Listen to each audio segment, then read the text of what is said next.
Diabetes ఇది silent killer.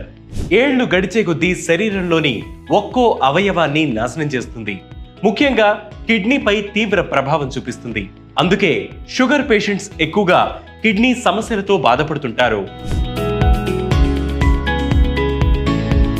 కిడ్నీల్లో ఉండే చిన్న చిన్న నిర్మాణాలను నెఫ్రాన్స్ అంటారు.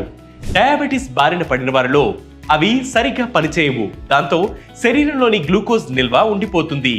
కిడ్నీలు అధికంగా రక్తాన్ని వడపోయాల్సి రావడంతో వాటి పనితీరు క్రమంగా మందగిస్తుంది. దీన్నే డయాబెటిక్ కిడ్నీ డిసీజ్ అంటారు. హైపర్ టెన్షన్ ఉన్నవారిలో ఈ సమస్య మరింత తీవ్రంగా ఉంటుంది. ఈ వ్యాధి వల్ల కాళ్ళు, మొహం వాపు, వాంతులు, వికారం, చర్మంపై దురద వస్తుంది. కిడ్నీలో రాళ్లు వచ్చే అవకాశం ఉంటుంది. డయాబెటిక్ కిడ్నీ వ్యాధిని నివారించడానికి రక్తంలో చక్కెర స్థాయిని కంట్రోల్లో ఉంచుకోవడం చాలా ముఖ్యం. అందుకోసం డాక్టర్ ఇచ్చే మందులను వేసుకుని రక్తంలో గ్లూకోజ్ స్థాయిని పర్యవేక్షించి సమతుల్యత ఆహారం తీసుకుంటూ పిండి పదార్థాలు తక్కువగా తీసుకోవాలి. హైపర్ టెన్షన్ కిడ్నీలో సమస్యలను మరింత తీవ్రతరం చేసి అవయవాలకు హాని కలిగిస్తుంది. కాబట్టి బీపీ కూడా నార్మల్ గా ఉండేలా చూసుకోవాలి. అందుకోసం సోడియం అంటే ఉప్పు తక్కువగా తీసుకోవాలి. క్రమం తప్పకుండా వ్యాయామం చేయాలి. ఒత్తిడిని కంట్రోల్లో ఉంచుకోవాలి. ధూమపానం, మద్యపానానికి దూరంగా ఉండాలి.